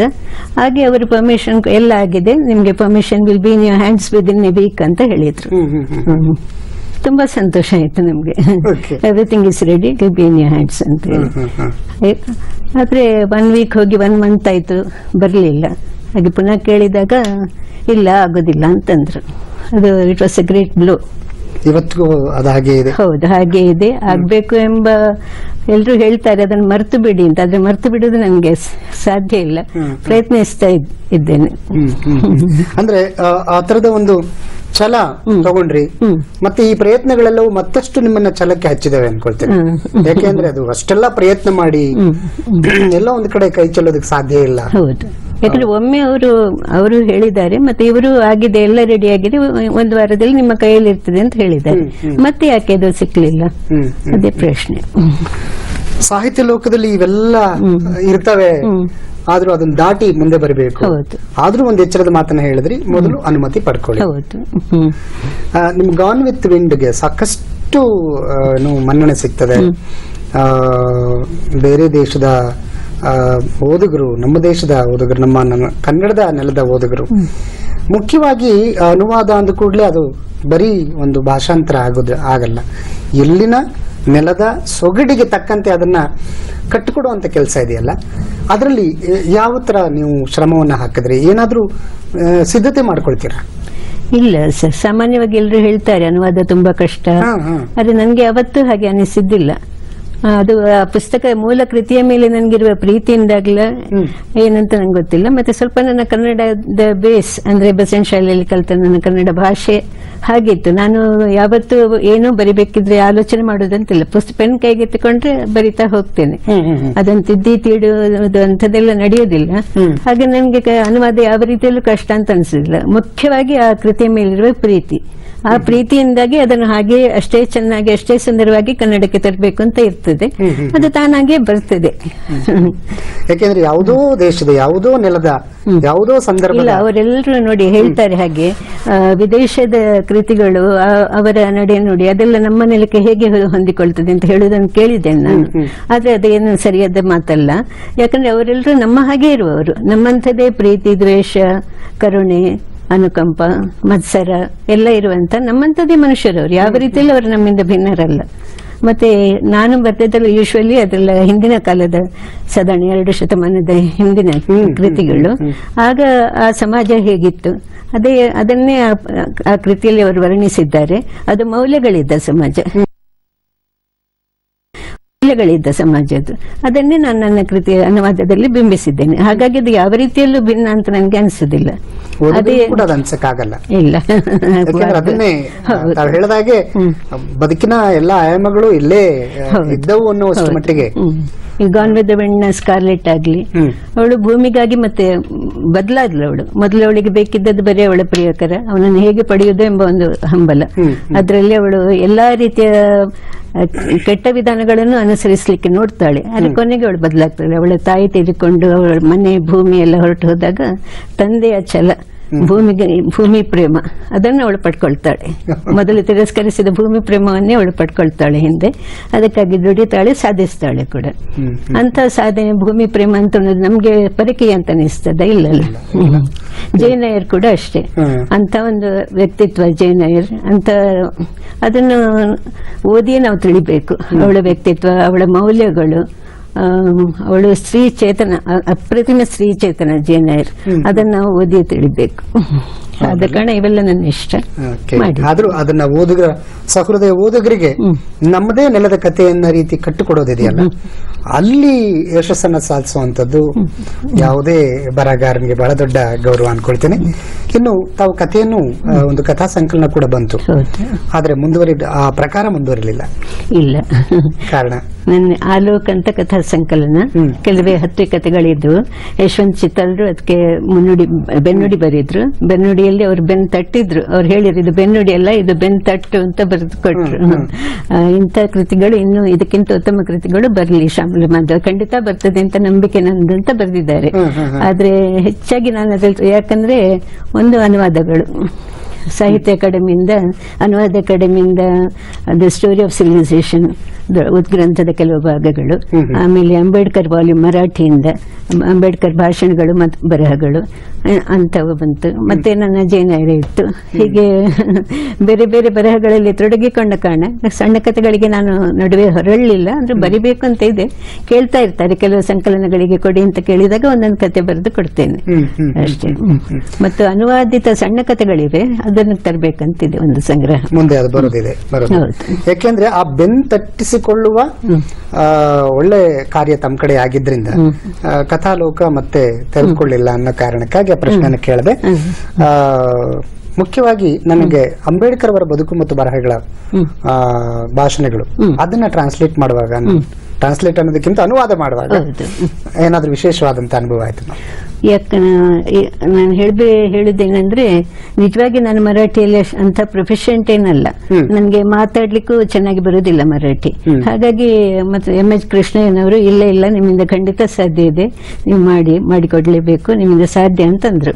ಹಾಗೆ ಶುರು ಮಾಡಿದಾಗ ನನ್ಗೆ ಏನು ಕಷ್ಟ ಅಂತ ಅನಿಸ್ಲಿಲ್ಲ. ಯಾಕಂದ್ರೆ ಎರಡೂ ಸಂಸ್ಕೃತ ಭೂಯಿಷ್ಠವಾದ ಭಾಷೆ, ಕನ್ನಡ ಇರ್ಲಿ ಮರಾಠಿ ಇರ್ಲಿ. ನಾವು ಬರವಣಿಗೆಗೆ ತೊಡಗಿದ್ರೆ ನಮ್ಗೆ ಏನೂ ಕಷ್ಟ ಅನಿಸೋದಿಲ್ಲ. ಕಷ್ಟ ಅನಿಸೋದು ಬರೀ ಗ್ರಾಮರ್ ಮಾತ್ರ ನಮ್ಗೆ, ಅಂದ್ರೆ ಕಾಕಿ ಅಂತದೆಲ್ಲ ಅದು ಸ್ವಲ್ಪ ನಮ್ಗೆ ತೊಂದರೆ ಆಗ್ತದೆ ಅಷ್ಟೇ ಅಲ್ಲದೆ ಉಳಿದ ಎಲ್ಲಾ ಶಬ್ದಗಳು ಕನ್ನಡದ ಹಾಗೆ ಇರ್ತವೆ. ಹಾಗಾಗಿ ಯಾವುದೇ ತೊಂದರೆ ಆಗುತ್ತೆ ಅದನ್ನು ಅನುವಾದ ಮಾಡ್ಲಿಕ್ಕೆ ಆಯ್ತು. ವಿಷಯದ ಬಗ್ಗೆ ಹೇಳ್ಬೇಕಿದ್ರೆ ಭಾಷಣ ನಿಜವಾಗಿ ತುಂಬಾ ಹಿಡಿಸಿದೆ. ಆದ್ರೆ ಕೆಲವು ಕಡೆ ನಂಗೆ ಮನಸ್ಸಿಗೆ ಸ್ವಲ್ಪ ಹಿಂಸೆ ಅನಿಸಿತು. ಉದಾಹರಣೆಗೆ ಗಾಂಧೀಜಿಯವರ ಬಗ್ಗೆ ಅಂಬೇಡ್ಕರ್ ಅವರ ಮಾತುಗಳು, ಅದನ್ನು ಬರೆಯೋದು ನಂಗೊಂದು ಸ್ವಲ್ಪ ಹಿಂಸೆ ಅನಿಸಿತ್ತು. ಯಾಕಂದ್ರೆ ನಾವೆಲ್ಲ ಗಾಂಧಿ ನೆಹರು ಭಕ್ತರು. ಇದನ್ನ ನಾನು ಟ್ರಾನ್ಸ್ಲೇಟ್ ಮಾಡ್ಬೇಕಾ ಅಂತ ಅನ್ಸ, ಆದ್ರೆ ಒಪ್ಪಿಕೊಂಡ ಮೇಲೆ ಮಾಡ್ಲೇಬೇಕಲ್ಲ ಅಂತ ಮಾಡಿದ್ದೇನೆ. ಅದು ತಾತ್ವಿಕವಾದ ಪ್ರಶ್ನೆಗಳು. ಅಂದ್ರೆ ಆ ತರದ ಸವಾಲುಗಳು ಮತ್ತೆ ಒಂದಷ್ಟು ಮಿತಿಗಳು ಕೂಡ ಅನುವಾದಕನಿಗೆ ಬರುತ್ತೆ ಅನ್ನುವಂಥದ್ದು. ನಿಮ್ಮ ವ್ಯಕ್ತಿ ಚಿತ್ರ ಇರುವಂತ ಒಂದಷ್ಟು ಲೇಖನ ಸಂಗ್ರಹ ಕೂಡ ಬಂತು, ಬದುಕು ಚಿತ್ತಾರ. ಬಹುತೇಕ ಅಲ್ಲಿ ಜೀವನ ಚಿತ್ರಣ ತಂದಿದ್ದೀರಿ, ವೈಚಾರಿಕ ಲೇಖನಗಳಿದೆ, ಪ್ರವಾಸ ಕಥನಗಳಿದೆ. ಅದ್ರ ಬಗ್ಗೆ ಮಾಹಿತಿ ಕೊಡಿ. ವೈಚಾರಿಕ ಲೇಖನಗಳಿವೆ, ಲಲಿತ ಪ್ರಬಂಧಗಳಿವೆ. ಲಲಿತ ಪ್ರಬಂಧಗಳು ನನಗೆ ತುಂಬಾ ಇಷ್ಟ. ಏನು ಅನಿಸಿದ್ರೆ ಅದನ್ನು ತಕ್ಷಣ ಬರೆದು ಬಿಡುವ ಒಂದು ಅಭ್ಯಾಸ ನನಗೆ. ಬರೆದನ್ನು ಪತ್ರಿಕೆಗಳಿಗೆ ಕಳಿಸ್ತಾ ಇರ್ತೇನೆ, ಬರ್ತೇವೆ ಹಾಗೆ. ಮತ್ತೆ ವೈಚಾರಿಕ ಲೇಖನಗಳು ಅಷ್ಟೇ. ಉದಾಹರಣೆಗೆ ಮತಧರ್ಮಗಳು, ನನಗೆ ಮಾನವ ಧರ್ಮ ಒಂದೇ, ಬೇರೆ ಯಾವ ಧರ್ಮ ನನಗಿಲ್ಲ. ಹಾಗಾಗಿ ಮತಧರ್ಮ ಮತ್ತು ಮಾನವೀಯತೆ ಎಂಬ ವಿಷಯದ ಬಗ್ಗೆ ಒಂದು ವಿಚಾರ ಸಂಕಿರಣ ಇತ್ತು ಗೋರೆಗಾಂವ್ ಕರ್ನಾಟಕ ಸಂಘದಿಂದ. ಅದ್ರಲ್ಲಿ ನನ್ನ ಸ್ಪೀಕರ್ ಆಗಿ ಕರೆದಿದ್ರು. ಹಾಗೆ ಪೇಪರ್ ಪ್ರೆಸೆಂಟೇಷನ್ಗೆ ನಾನು ಹೋಗಿದ್ದೆ. ಹಾಗೆ ಆ ಲೇಖನ ಇದೆ, ಮತಧರ್ಮಗಳು ಮತ್ತು ಮಾನವೀಯತೆ. ಅದು ತುಂಬಾ ಒಳ್ಳೇದಾಯ್ತು. ಅಂದ್ರೆ ಎಲ್ಲಾ ಧರ್ಮಗಳ ಬಗ್ಗೆಯೂ ನನಗೆ ಕಲೀಲಿಕ್ಕೆ ಆಯ್ತು, ಅದರಲ್ಲಿ ಓದ್ಲಿಕ್ಕೆ ಸಿಕ್ಕಿತ್ತು. ಮತ್ತೆ ನನ್ನ ವಿಚಾರಗಳನ್ನು, ಹೇಗೆ ನಾವು ಮಾನವೀಯತೆ ಮುಖ್ಯ, ನಮಗೆ ಮತಧರ್ಮಗಳಲ್ಲಿ ಯಾವುದೇ ಭೇದ ಭಾವ ಸರಿಯಲ್ಲ ಎಂಬ ವಿಚಾರವನ್ನು ನಾನಲ್ಲಿ ಮುಂದಿಟ್ಟಿದ್ದೇನೆ. ನನಗೆ ಪ್ರಿಯರಾದವರ ಬಗ್ಗೆ ಬರ್ಕೊಂಡಿದ್ದೇನೆ, ವಿಚಾರಗಳ ಬಗ್ಗೆ ಬರ್ಕೊಂಡಿದ್ದೇನೆ. ಹಾಗೆ ಮತ್ತೆ ಬೇರೆ ಕೆಲವು ಪರಿಸರವಾದದ ಲೇಖನಗಳಿವೆ. ಹೇಗೆ ನಾವು ನಮ್ಮ ಪರಿಸರವನ್ನು ಉಳಿಸಿಕೊಳ್ಬೇಕು ಅಂತ, ಅಂದ್ರೆ ನನ್ನ ಆಶಯ ಅದರಲ್ಲಿದೆ. ಆಶಯದ ಜೊತೆಗೆ ನೀವು ನಿಸರ್ಗದ ಮಡಿಲಲ್ಲಿ ಬೆಳೆದಂತವ್ರು. ಹೌದು. ಈಗಲೂ ಹೋಗಿ ನಿಮ್ಮ ಶಾಲೆ, ನಿಮ್ಮ ಊರಿನ ಅಕ್ಕಪಕ್ಕ ಇದ್ದಂತ, ನೀವು ಆಡಿ ಓಡಾಡದಂತ ಜಾಗ, ಅದನ್ನೆಲ್ಲ ನೋಡಿ ಒಂದ್ ಕಡೆ ಬರ್ಕೊಳ್ತೀರಿ. ಮನಸ್ಸು ತುಂಬಾ ವ್ಯಥೆ ಪಡ್ತಾ ಇದೆ. ಇವೆಲ್ಲವೂ ಕೂಡ ನೀವು ಓದಿದ ಶಾಲೆಯೂ ಕೂಡ ಇವತ್ತು ಪಲ್ಲಟ ಆಗುವಂತ ಸ್ಥಿತಿಗೆ ಬಂದಿದೆ. ಈಗ ಈ ರೀತಿ ಪರಿಸರದ ಮೇಲೆ ಅಥವಾ ನಾವು ಕಟ್ಕೊಂಡು ನಾವು ಬೆಳೆದಂತ ಆ ಒಟ್ಟು ವ್ಯವಸ್ಥೆ ಮೇಲೆ ನಮ್ಮ ಆಕ್ರಮಣ ನಡೆಯುತ್ತಲ್ಲ, ಇದ್ರ ಬಗ್ಗೆ ನಾನು ಕೇಳಲೇಬೇಕು ಅನ್ಸುತ್ತೆ. ಹೌದು, ಅದು ನನಗೆ ತುಂಬಾ ಬೇಸರ ಕೊಡುವಂತಹ ವಿಷಯ. ಪರಿಸರ ನಾಶ ನಿಜ. ಮುಖ್ಯವಾಗಿ ನನ್ನ ಮಂಗಳೂರಲ್ಲಿ ಒಂದೆರಡು ವರ್ಷದ ಹಿಂದೆ ನಾನು ಮಂಗಳೂರಿಗೆ ಹೋದವಳು. ಹಿಂದೆ ಬರುವಾಗ ನಮ್ಮ ಬಸ್ ಯಾವಾಗಲೂ ಲೈಟ್ ಹೌಸ್ ಹಿಲ್ ನ ಮೇಲಿಂದ ಬರೋದು. ಅಲ್ಲಿಂದ ಬರುವಾಗ ಲೈಟ್ ಹೌಸ್ ಹಿಲ್ ನನಗೆ ಅದು ಯಾವಾಗಲೂ ಬಸ್ ಅಲ್ಲಿಂದ ಪಾಸ್ ಆಗುವಾಗ ಪಶ್ಚಿಮಕ್ಕೆ ನೋಡೋದು ನನ್ನ ಒಂದು ಇಷ್ಟ, ನೋಡ್ಬೇಕು ನನಗೆ. ಅಲ್ಲಿ ಸಮುದ್ರ ಇದೆ, ಸೂರ್ಯಾಸ್ತ ಕಾಣ್ತದೆ. ಬಾಲ್ಯದಿಂದಲೂ ನಾವು ಹೋಗಿ ಅಲ್ಲಿ ಕೂತು ಸೂರ್ಯಾಸ್ತ ನೋಡ್ತಿದ್ದವರು. ಅಲ್ಲಿ ಹೋಗಿ ಕೂತು ಆಚೆ ನಾನು ಕಣ್ಣು ಹಾಯಿಸಿದ್ರೆ ದೊಡ್ಡ ಒಂದು ಬಿಲ್ಡಿಂಗ್ ಬರ್ತಾ ಇದೆ. ನನಗೆ ತುಂಬಾ ಬೇಸರ ಆಯ್ತು. ಇಲ್ಲೂ ಇಂಥ ಒಂದು ಸ್ಥಳದ, ಯಾಕಂದ್ರೆ ಅದೊಂದು ಹೆರಿಟೇಜ್ ಪಾಯಿಂಟ್ ಅದು ಮಂಗಳೂರಿನದ್ದು. ಎಲ್ಲಾ ಜನರು ಸಂಜೆ ಬಂದಲ್ಲಿದ್ದು ಟ್ಯಾಗೋರ್ ಪಾರ್ಕ್ ಅಂತಾಗಿದೆ ಅದೀಗ. ಅಲ್ಲಿ ಲೈಬ್ರರಿ ಕೂಡ ಇತ್ತು. ನಾವು ಎಲ್ಲ ಲೈಬ್ರರಿಯಲ್ಲಿ ಓದಿ ಮತ್ತೆ ಅಲ್ಲಿ ವಿಹರಿಸಿ ಸೂರ್ಯಾಸ್ತ ನೋಡಿ ಹಿಂದಿರುಗ್ತಿದ್ದದ್ದು. ಅಂತ ಸ್ಥಳದಲ್ಲಿ ಆ ಸೂರ್ಯಾಸ್ತಕ್ಕೆ ಅಡ್ಡವಾಗಿ ಒಂದು ಬಿಲ್ಡಿಂಗ್ ಬರ್ಲಿಕ್ಕೆ ಹೇಗೆ ಅನುಮತಿ ಕೊಟ್ರು? ಇಲ್ಲಿ ಜಿಲ್ಲಾಡಳಿತ ಇಲ್ವೋ, ಮುನ್ಸಿಪಲ್ ಆಫೀಸ್ ಇಲ್ವೋ, ಯಾಕೆ ಅವರು ಹೇಗೆ ಪರ್ಮಿಷನ್ ಕೊಟ್ಟರು ಎಂಬ ಪ್ರಶ್ನೆ ನನ್ನನ್ನು ಬಹಳವಾಗಿ ಕಾಡ್ತಿದ್ದೆ. ಹಾಗೆ ನಮ್ಮ ನೇತ್ರಾವತಿ ನದಿ, ಬೆಂಗಳೂರು ನಮ್ಮ ನೇತ್ರಾವತಿ ನದಿಯನ್ನೇ ಹೊತ್ತೊಯ್ಯುವುದರಲ್ಲಿದೆ ನದಿ ತಿರುವು ಯೋಜನೆ ಅಂತೇಳಿ. ಅವರು ತಿಳ್ಕೊಳ್ತಾರೆ ಮಂಗಳೂರಿಗೆ ತುಂಬಾ ನೀರಿದೆ, ನೇತ್ರಾವತಿ ನದಿಯಿಂದ ಅಲ್ಲಿ ತುಂಬಾ ಮಳೆ ಬರ್ತದೆ, ನೆರೆ ಬರ್ತದೆ ನೀರು ಅಂತ. ಆದ್ರೆ ನಮ್ಮ ಊರು ಸೋಮೇಶ್ವರ ಉಚ್ಚಿಲ ಅಂತೇಳಿ ಮಂಗಳೂರಿನ ಸೆರಗೋದು. ಸಮುದ್ರ ಬದಿಯಲ್ಲಿ ಸ್ವಲ್ಪ ಮೇಲಕ್ಕೆ ಬಂದ್ರೆ ನಮ್ಮ ಮನೆ. ಸಮುದ್ರ ಬದಿಯಲ್ಲಿ ಒಂದು ಅರ್ಧ ಅಡಿ ನೀರು ಯಾವಾಗ್ಲೂ ಇರ್ತದೆ. ಅವರು ಪಂಪ್ ಮಾಡಿ ತೆಗೆದ್ರು ಒಂದು ಅರ್ಧ ಅಡಿ ಅಷ್ಟು ನೀರು ಕೂಡಲೇ ಅದು ತುಂಬಿಕೊಳ್ತದೆ ಮತ್ತೆ. ಆದ್ರೆ ಸ್ವಲ್ಪ ಮೇಲೆ ಬಂದ್ರೆ ನಮ್ಮ ಮನೆಯದು ಸ್ವಲ್ಪ ಮೇಲಕ್ಕೆ, ಹೈವೇಯ ಅತ್ಲಗೆ. ನಮ್ಮ ಮನೆಯಲ್ಲಿ ಪಾತಾಳ ನೀರು. ಅದು ಮಾರ್ಚ್ ತಿಂಗಳು ಬಂತಂದ್ರೆ ಮತ್ತೆ ನಮ್ಗೆ ನೀರಿಲ್ಲ. ನೇತ್ರಾವತಿಯಲ್ಲಿ ಹೇಗೆ ನೀರು ಖಾಲಿ ಆಗ್ತಾ ಹೋಗ್ತದೆ ಹಾಗೆ ನಮ್ಮ ನೀರು ಸಹ ಖಾಲಿ ಆಗ್ತಾ ಹೋಗ್ತದೆ. ಅಡಿಗಡಿ ಮನೆಯಲ್ಲಿ ಒಂದು ಬಾವಿ ಇದೆ. ಹೌದು, ಆ ಬಾವಿನಲ್ಲಿ ನೀರೇ ಇರೋದಿಲ್ಲ. ಹೌದು, ನೋಡ್ಬೋದು. ಪಾತಾಳ ಬಾವಿ ಅಂತಲೇ ಹೇಳ್ಬೋದು. ಹೀಗೆ ನಮ್ಗೆ ನೀರಿನ ಪ್ರಾಬ್ಲಮ್ ನಾವು ನೋಡಬಹುದು. ನಿಮ್ಮ ಮನೆಯ ಬಾವಿ ಹೌದು ಎಷ್ಟು ಪಾತಾಳ ಕೇಳಿದೆ, ಪಕ್ಕದಲ್ಲೇ ಸಮುದ್ರ ಇದೆ. ಆದ್ರೆ ಅದು ಬೆಂಗಳೂರಿನವರಿಗೆ ಅದು ಅರ್ಥ ಆಗುದಿಲ್ಲ. ಅವ್ರು ತಿಳ್ಕೊಳ್ತಾರೆ ಇವರಿಗೆ ಬೇಕಷ್ಟು ನೀರು ಇದೆ ಅಂತ. ನೀರು ಇಲ್ಲ, ಅಂತ ನೀರಿಲ್ಲ. ಅದಕ್ಕಿಂತ ಹೆಚ್ಚಾಗಿ ನನ್ನನ್ನು ಕಾಡೋ ಇನ್ನೊಂದು ಪ್ರಶ್ನೆ ಪರಿಸರ ನಾಶ. ಈಗ ಪಶ್ಚಿಮ ಘಟ್ಟ ಎಷ್ಟೊಂದು ಮಟ್ಟಿಗೆ ಹಾಳಾಗುದಿಲ್ಲ ಈ ಯೋಜನೆಯಲ್ಲಿ. ಅದು ನಮ್ಮ ನಾವು ಸುರಕ್ಷಿತವಾಗಿ ಇರಿಸಿಕೊಳ್ಬೇಕಾದಂತ ಪರಿಸರ ಪಶ್ಚಿಮ ಘಟ್ಟ. ಅದನ್ನು ಯಾವ ತರ ಅವರು ಮಿಸ್ಯೂಸ್ ಮಾಡ್ಕೊಳ್ತಾರೆ, ಯಾಕೆ ಹಾಗೆ ಮಾಡಬೇಕು? ಪಾರಂಪರಿಕ ಜಾಗದಲ್ಲಿ ಸ್ಥಳ ಪಡ್ಕೊಂಡಿದ್ರು ಕೂಡ ಅದರ ಮೇಲೆ ಆಕ್ರಮಣ ನಡೀತಾನೆ ಇದೆ. ಇದು ನಿಜವಾಗಿ ಇದಕ್ಕೆ ನಾವೆಲ್ಲರೂ ಒಂದು ಗಮನ ಹರಿಸಬೇಕು, ಆಗ್ಬೇಕು ಈ ಪ್ರಶ್ನೆ. ಇಲ್ಲಿ 40 ವರ್ಷ ಆಯ್ತು ನೀವು ಊರು ಬಿಟ್ಟು. ಊರಿನ ಬಗ್ಗೆ, ಆ ಊರಿನ ಪರಿಸರದ ಬಗ್ಗೆ, ಅಲ್ಲಿನ ನೀರು, ಅಲ್ಲಿನ ಹಸಿರು, ಎಲ್ಲದ್ರ ಬಗ್ಗೆನೂ ಈ ತರದ ಅತೀವವಾದಂತ ಪ್ರೀತಿ ಇಟ್ಕೊಂಡಿದ್ರಿ. ನನಗೆ ಮುಂಬೈ, ಅಲ್ಲಿ ಕನ್ನಡದ ಪ್ರೀತಿ ಮತ್ತೆ ಬದುಕಿನ ಬೇರೆ ಬೇರೆ ಆಯಾಮಗಳಲ್ಲಿ ನಿಮ್ಮನ್ನ ತೊಡಗಿಸ್ಕೊಳ್ಳೋದಕ್ಕೆ ಹೇಗೆ ನೆಲೆ ಆಯ್ತು? ಮುಂಬೈಗೆ ಹೋಗಿ ಬಹಳ ವರ್ಷಗಳವರೆಗೆ ನನಗೆ ಕನ್ನಡ ಜಗತ್ತಿನ ಪರಿಚಯ ಆಗಿರ್ಲಿಲ್ಲ, ನಿಜ ಹೇಳ್ಬೇಕಂದ್ರೆ. ಎಷ್ಟು ವರ್ಷಗಳಂದ್ರೆ ಸಾಧಾರಣ ನಾನು ಆಲಂಪನ ಬರುವವರೆಗೆ ಅಂತ ಅನ್ಬಹುದು. ಒಂದು 12 ವರ್ಷ, 12 ಹೆಚ್ಚೇ ಆಗಿರ್ಬೋದು. ಆಗ ಪ್ರತಿ ಸಲ ಮುಂಬೈಗೆ ಬರೋದಂದ್ರೆ ನನಗೆ ದುಃಖ. ಪೂನಾ ಬಂದ್ರೆ ಸಾಕು, ಪೂನಾ ಬರುವಾಗ ಸ್ವಲ್ಪ ಕಟ್ಟಡಗಳೆಲ್ಲ ಶುರು ಆಗ್ತದೆ. ಮತ್ತೆ ಕಟ್ಟಡಗಳ ಕಾಡೆ ಈಚೆಚೆ ಬಂದ ಹಾಗೆ, ಅಯ್ಯೋ ಮುಂಬೈ ಬಂತಲ್ಲ ಅಂತ ಒಂದು ದುಃಖ ಹಾಗಿತ್ತು. ಆಮೇಲೆ ಆಲಂಪನ ಬರುವ ಕಾಲಕ್ಕೆ ನಂಗೆ ಕರ್ನಾಟಕ ಸಂಘದ ಪರಿಚಯ ಇತ್ತು. ನನ್ನ ಎಲ್ಲಾ ಕೃತಿಗಳು ಮುಂಬೈಯಲ್ಲಿ ಕರ್ನಾಟಕ ಸಂಘದಲ್ಲಿ ಬಿಡುಗಡೆಯಾಗಿವೆ. ಯೂನಿವರ್ಸಿಟಿಯಲ್ಲಿ, ಮುಂಬೈ ವಿಶ್ವವಿದ್ಯಾಲಯದಲ್ಲಿ ಬಿಡುಗಡೆಯಾಗಿದೆ. ಬಲ್ಲಾಳ್ರು ನನಗೆ ತುಂಬಾ ಪ್ರೀತಿ ಪಾತ್ರರವರು. ಬಲ್ಲಾಳ್ರ ಕೈಯಿಂದ ನನ್ನ ಆಲಂಪನ ಬಿಡುಗಡೆ ಆಯಿತು. ಆಮೇಲೆ ನನಗೆ ಕನ್ನಡ ಸಂಘದೊಟ್ಟಿಗೆ ನನ್ನ ನಂಟು ಬೆಳೆಯಿತು. ವ್ಯಾಸರಾಯ ಬಲ್ಲಾಳರು ತುಂಬಾ ತುಂಬಾ. ಆಮೇಲೆ ಸ್ವಲ್ಪ ವರ್ಷಗಳಲ್ಲಿ ನಾವು ಸೃಜನಾ ಅಂತ ಒಂದು ಲೇಖಕಿಯರ ಬಳಗ, ನಮ್ಮ ಡಾಕ್ಟರ್ ಸುನೀತಾ ಶೆಟ್ಟಿ ಅಂತ ಮುಂಬೈಯಲ್ಲಿ, ಅವರ ಪ್ರೋತ್ಸಾಹದಿಂದ ಶುರುವಾದಂತಹ ಸಂಸ್ಥೆ ಸೃಜನಾ ಮಹಿಳಾ ಲೇಖಕಿಯರು. 2 ಬಾರಿ ಸಂಚಾಲಕಿಯ ಕೆಲಸ ಮಾಡಿದ್ರಿ. ಏನ್ ನಡೀತಾತಮ್ಮ ಈ ಕನ್ನಡದ, ವಿಶೇಷವಾಗಿ ಕನ್ನಡದ ಸಾಹಿತ್ಯ ಮತ್ತು ಭಾಷೆಗೆ ಸಂಬಂಧಪಟ್ಟಂತೆ? ತುಂಬಾ ನಾವು ಕಥಾ ಕಮ್ಮಟಗಳನ್ನು ನಡೆಸಿದ್ದೇವೆ, ಕಾವ್ಯ ಕಮ್ಮಟಗಳನ್ನು ನಡೆಸಿದ್ದೇವೆ, ಅನುವಾದ ಕಮ್ಮಟಗಳನ್ನು ನಡೆಸಿದ್ದೇವೆ. ಮತ್ತೆ ಪ್ರತಿ ಬಾರಿಯೂ ಒಂದೊಂದು ಪುಸ್ತಕ ಹೊರತರ್ತೇವೆ. ಕಥಾ ಸಂಕಲನ, ವೈಚಾರಿಕ ಲೇಖನ ಸಂಕಲನ, ಹಾಗೆ ಅನುವಾದಗಳ ಸಂಕಲನ. ಅದನ್ನು ಕುವೆಂಪು ಭಾಷಾ ಭಾರತಿ ಪ್ರಾಧಿಕಾರದವರು ತಂದಿದ್ದಾರೆ. ಹೀಗೆ ಒಂದೊಂದು ಪುಸ್ತಕ ತರ್ತೇವೆ. ಆಗಾಗ ತಿಂಗಳಿಗೊಮ್ಮೆ ಸೇರಿಕೊಂಡು ಏನಾದ್ರೂ ಸಾಹಿತ್ಯಿಕವಾಗಿ ಮಾತುಕತೆಗಳು ಹೀಗೆ ನಡೀತಾ ಇರ್ತೇವೆ. ಮತ್ತೆ ಮುಂಬೈ ಕರ್ನಾಟಕ ಸಂಘ ನಿಜಕ್ಕೂ ನಮಗೆ ತುಂಬಾ ಪ್ರೋತ್ಸಾಹ ಕೊಡ್ತದೆ. ನಮ್ಮ ಮೀಟಿಂಗ್ಸ್ ಅಲ್ಲಿ ನಡೀತದೆ, ಮುಂಬೈ ಕನ್ನಡ ಸಂಘದಲ್ಲೂ ನಡೀತದೆ. ಕನ್ನಡದ ವಾತಾವರಣ ಸಾಕಷ್ಟಿದೆ ಅಂತ ಇದೆ ಮುಂಬೈ. ಆದ್ರೆ ಕನ್ನಡ ಪುಸ್ತಕಗಳು ದೊರೆಯೋದಿಲ್ಲ ಅನ್ನೋ ಕೇಳ್ತೇನೆ. ಹೌದಾ? ನಿಜವಾಗಿ. ಅಂದ್ರೆ ಬಹಳ ಹಿಂದೆ ನಾವು ಮುಂಬೈಗೆ ಹೋದ ಕಾಲದಲ್ಲಿ ಮಾರುತಿ ಲೇನ್ ನಲ್ಲಿ ಫೋರ್ಟ್ ಏರಿಯಾ, ಫೋರ್ಟ್ ಪರಿಸರದಲ್ಲಿ ವಿದ್ಯಾನಿಧಿ ಬುಕ್ ಡಿಪೋ ಅಂತ ಇತ್ತು. ಅಲ್ಲಿ ಕನ್ನಡ ಪುಸ್ತಕಗಳು ಸಿಗ್ತಾ ಇದ್ವು. ಕೆಲವು ವರ್ಷಗಳಲ್ಲಿ ಅದು ಬಂದಾಗಿ ಹೋಯ್ತು. ಯಾಕಂತ ಗೊತ್ತಿಲ್ಲ. ಏನಾದ್ರೂ ತಾಪತ್ರೆ ಆಗಿರ್ಬೋದು. ಅದಿದ್ದ ಕಾಲದಲ್ಲಿ ನಮ್ಮ ಚರ ಅವರು, ರಾಮಚಂದ್ರ ವಚಲರು ಮತ್ತೆ ಕೋಟ್ಯಾನವರು, ತುಂಬಾ ಮಂದಿ ಅಲ್ಲಿ ನಾಯಕರು ಅಂತವರೆಲ್ಲ ಅಲ್ಲಿ ಹೋಗಿ ಸೇರ್ತಾ ಇದ್ರು, ಮಾತುಕತೆ ಓದ್ತಾ ಇದ್ರು. ಅದು ಮುಚ್ಚಿ ಹೋದ ನಂತರ ಕನ್ನಡದ ಪುಸ್ತಕ ಅಂಗಡಿ ಬರಲೇ ಇಲ್ಲ, ಎಲ್ಲೂ ಇಲ್ಲ.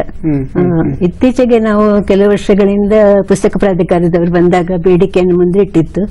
ಮೈಸೂರು ಅಸೋಸಿಯೇಷನ್, ಕರ್ನಾಟಕ ಸಂಘ ಎಲ್ಲರೂ ನಮ್ಗೆ ಪುಸ್ತಕಗಳು ದೊರೆಯುವ ಹಾಗೆ ಮಾಡಬೇಕು ಅಂತ. ಆಗ್ಬೋದಂತ ಅವ್ರು ಹೇಳಿದ್ರು. ಅದು ಸ್ವಲ್ಪ ವರ್ಷ ಕಳೀತದೆ ಸಿಕ್ಬೇಕಿದ್ರೆ. ಈಗ ಪುಸ್ತಕಗಳು ಬಂದಿವೆ, ಆದ್ರೆ ಮಾರಾಟಕ್ಕಲ್ಲ. ಮೈಸೂರು ಅಸೋಸಿಯೇಷನ್ ಅಲ್ಲಿ ಲೈಬ್ರರಿಯಾಗಿ ಇಟ್ಕೊಂಡಿದ್ದಾರೆ. ಮಾರಾಟಕ್ಕೆ ಸಿಗಬೇಕು ಅಂತೀರಿ? ಹೌದು, ಇಲ್ಲದ್ರೆ ಮುಂಬೈ ಅವರಿಗೆ ಹೇಗೆ ಪುಸ್ತಕ ಸಿಗ್ತದೆ ನಮಗೆ? ಈಗ ನಮ್ಮ ಪುಸ್ತಕಗಳು ಬಿಡುಗಡೆ ಆಗ್ತವೆ, ಅದು ಮುಂಬೈ ಜನರಿಗೆ ಸಿಕ್ಬೇಕಿದ್ರೆ ನಾವಲ್ಲೊಂದು ಬುಕ್ ರಿಲೀಸ್ ಅಂತ ಮಾಡ್ಲೇಬೇಕಾಗ್ತದೆ. ಅಲ್ಲಿ ಹೋದಷ್ಟು ಪುಸ್ತಕ ಹೋಗ್ತದೆ, ಜನರಿಗೆ ಪುಸ್ತಕ ಸಿಗ್ತದೆ. ಹಾಗೆ ಲೈಬ್ರರಿಗಳಿವೆ ಎಲ್ಲ ಮುಂಬೈಯಲ್ಲಿ. ಪ್ರತಿಯೊಂದು ಉಪನಗರದಲ್ಲಿ ಒಂದೊಂದು ಕನ್ನಡ ಸಂಘ ಇದೆ. ಎಲ್ಲ ಕನ್ನಡ ಸಂಘಗಳಲ್ಲಿ ಲೈಬ್ರರಿಗಳಿವೆ, ಅಲ್ಲಿ ಸಿಗ್ತದೆ ಅಷ್ಟೇ. ಈ ತರದ ಒಂದಷ್ಟು ಬೆಂಬಲಗಳಿಲ್ಲದ ವಾತಾವರಣದಲ್ಲೂ ಕೂಡ ಕನ್ನಡದ ಬಗ್ಗೆ ನೋಡಿ, 12 ವರ್ಷ ಕನ್ನಡದ ನೆನಪೇ ಇರಲಿಲ್ಲ ಅನ್ನುವಂಥದ್ದು ಕೇಳಿದಾಗ ಖಂಡಿತ ನಮ್ಗೆ ನಿಮ್ಮಂತ ಸಾಹಿತ್ಯದ ಬೇರೆ ಬೇರೆ ವಲಯಗಳಲ್ಲಿ ಗುರುಸ್ಕೊಂಡಿರೋರು ಕೂಡ ಈ ತರದ ಒಂದು ಸವಾಲನ್ನು ಎದುರಿಸ್ತಾರೆ ಅಂತ. ಈಗ ಮಕ್ಕಳು ಮೊಮ್ಮಕ್ಕಳು ಅವರ ಕಾಲದ ಕನ್ನಡ ಪ್ರೀತಿ ಬಗ್ಗೆ ಕೇಳಬೇಕು ಅನ್ಸುತ್ತೆ ನನಗೆ. ಮುಂಬೈಲಿ ಇದ್ದುಕೊಂಡು ಮುಂಬೈಲಿದ್ದೇನೆ, ಈಗ ನನಗೆ ಮುಂಬೈ ತುಂಬಾ ಪ್ರಿಯ. ಮೊದಲು ಎಷ್ಟು ನಂಗೆ ದುಃಖ ಆಗ್ತಿತ್ತ ಹಾಗಿಲ್ಲ. ಈಗಂದ್ರೆ ಒಂದು ಕನ್ನಡದೊಟ್ಟಿಗೆ ನಂಟು ಬೆಳೆದಿದೆ, ಕನ್ನಡ ಸಂಘ ಸಂಸ್ಥೆಗಳೊಟ್ಟಿಗೆ ನಂಟು ಇದೆ, ಮತ್ತೆ ಪರಿಸರ ತುಂಬಾ ಚೆನ್ನಾಗಿದೆ. ಈಗ ನನ್ನೂರಲ್ಲಿ ಇಲ್ಲದಂತಹ ಮರಗಳು, ನಾಗಸಂಪಿಗೆ ಮರಗಳು ಬೇಕಷ್ಟು ನಮ್ಮ ರಸ್ತೆಯಲ್ಲಿದೆ. ಮತ್ತೆ ಮರಗಳ ಕಡಿಯೋದಕ್ಕೆ ನಾನು ತುಂಬಾ ವಿರೋಧ ಇದೆ, ನಾನು ಬಿಡುದಿಲ್ಲ. ಎಲ್ಲೂ ಮರ ಕಡಿತಾ ಇದ್ರೆ ನಾನು ಅದನ್ನು ಚಳವಳಿ ಅಂತ ನಿಲ್ಲಿಸ್ಲಿಕ್ಕೆ ಪ್ರಯತ್ನಿಸ್ತೇನೆ. ಪರಿಸರ ಚೆನ್ನಾಗಿದೆ. ಮತ್ತೆ ಮುಂಬೈಯ ಮಣ್ಣಿನ ಮತ್ತು ನೀರಿನಿಂದಾಗ್ಲೇ ಅದು ಇಷ್ಟಾದ್ರೂ ಕಾಡಿ ಅಲ್ಲ, ಹಾಗೆ ಮರಗಳು ತುಂಬಾ ಚೆನ್ನಾಗಿ ಹುಲಸಾಗಿ ಬೆಳೀತವೆ ಬೇಗ. ಅಷ್ಟೇ ಪ್ರಾಣಿ ಪಕ್ಷಿಗಳು ಇವೆ. ಕೆಲವೊಮ್ಮೆ ನಾನು ಪತ್ರಿಕೆಗಳಲ್ಲಿ ಗುಬ್ಬಚ್ಚಿಗಳಿಲ್ಲ ಅಂತ ಹೇಳೋದು ಕೇಳ್ತೇನೆ, ಓದ್ತೇವೆ. ಆದ್ರೆ ನಮ್ಮ ಮುಂಬೈಯಲ್ಲಿ ಬೇಕಷ್ಟು ಗುಬ್ಬಚ್ಚಿಗಳು. ಅಳಿಲು ನನಗೆ ಸ್ವಲ್ಪ ಉಪದ್ರವ ಮಾಡ್ತದೆ, ಎಲ್ಲಾ ಗಿಡಗಳನ್ನು ಹೂಗಳನ್ನು ತಿಂದು ಹಾಕುವಂತದ್ದು. ಆದ್ರೆ ಪರಿಸರದ ಮಟ್ಟಿಗೆ ಮುಂಬೈ ನಿಜವಾಗ್ಲೂ ಚೆನ್ನಾಗಿದೆ. ಒಂದೇ ಅಂದ್ರೆ ಜೋಪಡಗಳ ವ್ಯವಸ್ಥೆ ಅದು ಒಂದು ಹೋಗ್ಬೇಕಾಗಿದೆ, ಅದು ಯಾವಾಗ ಮತ್ತೆ ಕ್ಲೀನ್ಲಿನೆಸ್ ಮನೆ ಒಟ್ಟು. ನಾನು ಅದೇ ಮುಂದುವರಿತ ನಿಮ್ಮ ಮುಂದಿನ ಈ ಪರಂಪರೆಯನ್ನು ಮುಂದುವರಿಸಿಕೊಂಡು ಹೋಗುವಂತ ಮಕ್ಕಳು ಮೊಮ್ಮಕ್ಕಳು ಮನೆಯವರ ಒಟ್ಟು ಬೆಂಬಲ ಇದ್ರ ಬಗ್ಗೆ. ಕನ್ನಡ ನಮ್ಮ ಮಕ್ಕಳು ಓದ್ಬೇಕು, ಓದುವಂತಾಗ್ಬೇಕು ಅಂತ ನಮ್ಮೆಲ್ಲರ ಹಂಬಲ. ಆದ್ರೆ ಈಗ ಏನಾಗಿದೆ ಅಂದ್ರೆ ಎಲ್ಲ ಕಡೆ ಇಂಗ್ಲಿಷ್ ಮೀಡಿಯಂ ಬಂದಿರುವ ಕಾರಣ ನನ್ನ ಮಕ್ಕಳು, ನನ್ನ ದೊಡ್ಡ ಮಗನಿಗೆ ಕನ್ನಡ 3ನೇ ಕ್ಲಾಸಲ್ಲಿ ಕನ್ನಡ ಇತ್ತು, ಅವನಿಗೆ ಓದ್ಲಿಕ್ಕೆ ಬರ್ತಿತ್ತು. ಆಮೇಲೆ ಅವನು ಪುನಃ ಮುಂಬೈಗೆ ಬಂದ. ಇಲ್ಲಿಯ ಶಾಲೆಯಲ್ಲಿ ಕನ್ನಡ ಇರ್ಲಿಲ್ಲ, ಅಂದ್ರೆ ಬೇರೆ ಶಾಲೆಗೆ ಹೋದ ಕಾರಣ. ಬೇಕಿದ್ರೆ ಕನ್ನಡ ಶಾಲೆ, ಮುನ್ಸಿಪಲ್ ಶಾಲೆಗಳು ಇದೆ ಇಲ್ಲಿ ಕಲಿಯುವವರಿಗೆ, ಇಲ್ಲದ್ರೆ ಇಲ್ಲ. ಬೇರೆ ಶಾಲೆಗಳಲ್ಲಿ ಕನ್ನಡ ಇಲ್ಲ, ಅನಿವಾರ್ಯವಾಗಿ ಬೇರೆ ಭಾಷೆಗೆ ಹೊಂದಿಕೊಳ್ಬೇಕಾಗುತ್ತೆ ಮಕ್ಕಳು. ಹೌದು, ಆದ್ರೂ ನನಗೆ ಕಲಿಸಬೇಕು ಅಂತ. ಮಕ್ಕಳಿಗೆ ನಾವು ಕಲಿಸಬೇಕಾದದ್ದು ನಮ್ಮ ಡ್ಯೂಟಿ. ಆದ್ರೆ ಈಗಿನ ವಿದ್ಯಾಭ್ಯಾಸ ನಮ್ಗೆ ಗೊತ್ತಲ್ಲ, ಅವರಿಗೆ ಅವರ ಸಬ್ಜೆಕ್ಟ್ಸ್ ಅನ್ನು ಕಲಿಯುವಾಗ್ಲೇ ಆಗ್ತದೆ. ಅದು ನಮ್ಮ ತಪ್ಪು. ಅದು ನಾವು ಅವರಿಗೆ ಓದ್ಲಿಕ್ಕೆ ಕಲಿಸದ್ದು ನಮ್ಮ ತಪ್ಪು ಅಂತ. ಆದ್ರೂ ಮಕ್ಕಳು ನಿಮ್ಮ ಒಟ್ಟು ಸಾಹಿತ್ಯದ, ಮನೆಯವರು ಹಾಗೂ ಮಕ್ಕಳು ಒಟ್ಟು ಸಾಹಿತ್ಯದ ಸೇವೆಗೆ ಸಪೋರ್ಟಿವ್ ಆಗಿ ನಿಂತಿದ್ದಾರೆ. ನಿಮ್ಮ ಮುಂದಿನ ಹೆಜ್ಜೆಯನ್ನು ಯೋಚನೆ ಏನಿದೆ ಸದ್ಯಕ್ಕೆ? ನಾನು ಫಾರ್ ಪೆವಿಲಿಯನ್ಸ್ ಶುರು ಮಾಡಿದ್ದೆ ಅನುವಾದಕ್ಕೆ. ಅದು ಗಾನ್ ವಿತ್ ದ ವಿಂಡ್ಗಿಂತ ದೀರ್ಘ ಪುಸ್ತಕ. ಹಾಗೆ ಹಿತಚಿಂತಕರು ಹೇಳಿದ್ರು, ನಿಮ್ಗೆ ಯಾಕೆ ಅಷ್ಟು ದೀರ್ಘ ಕೃತಿಗಳನ್ನು ತಗೊಳ್ತೀರಿ, ಪಬ್ಲಿಷಿಂಗ್ ಕಷ್ಟ ಅಲ್ಲ ಅಂತ ಹೇಳಿ. ನೋಡ್ಬೇಕು, ಫಾರ್ ಪೆವಿಲಿಯನ್ಸ್ ಅನ್ನು ಸಾಧ್ಯ ಆದ್ರೆ ಎಬ್ರಿಜ್, ಇಲ್ಲದ್ರೆ ನಾನು ಎಬ್ರಿಜ್ ಮಾಡ್ಲಿಕ್ಕೆ ಸಿದ್ಧಳೇ ಇಲ್ಲ. ಯಾವುದು ನಂಗೆ ಇಷ್ಟ ಅಲ್ಲ. ಪುಸ್ತಕಗಳು ಸಂಪೂರ್ಣ ರೂಪದಲ್ಲೇ ಬರಬೇಕು, ಎಬ್ರಿಜ್ ಮಾಡಿ ನಾವು ಅದರ ಬ್ಯೂಟಿಯನ್ನು ಕೆಡಿಸಬಾರ್ದು. ಅದಲ್ಲದೆ ಅಂತರ್ಜಾಲದ ಮೂಲಕನೂ ಕೂಡ ಬ್ಲಾಗ್ಗಳ ಮೂಲಕ ಸಾಹಿತ್ಯದ ಕೆಲಸ ನಡೀತಾ ಇದೆ. ಇವೆಲ್ಲವೂ ಕೂಡ ಯಾವುದೇ ತೊಂದರೆ ಇಲ್ಲದೆ ನಿರ್ವಿಘ್ನವಾಗಿ ನಡೀಲಿ, ಸಾಹಿತ್ಯ ಸೇವೆ ಮತ್ತಷ್ಟು ನಿಮ್ಮಿಂದ ಆಗಲಿ ಅಂತ ಹೇಳಿ ಹಾರೈಸ್ತಾ ನಮ್ಮ ಕಾರ್ಯಕ್ರಮಕ್ಕೆ ಬಂದ್ರಿ. ನಿಮ್ಮ ಅಮೂಲ್ಯವಾದ ಸಮಯದ ಜೊತೆಗೆ ಬಹಳ ಒಳ್ಳೊಳ್ಳೆ ಸಂಗತಿಗಳು ನಮ್ಮ ಜೊತೆ ಹಂಚಿಕೊಂಡಿದ್ದೀರಿ. ಇದಕ್ಕಾಗಿ ವಾಹಿನಿ ಮತ್ತು ವೀಕ್ಷಕರ ಪರವಾಗಿ ತಮಗೆ ಅಭಿನಂದನೆಗಳ ಸಮೇತ ಧನ್ಯವಾದಗಳಮ್ಮ.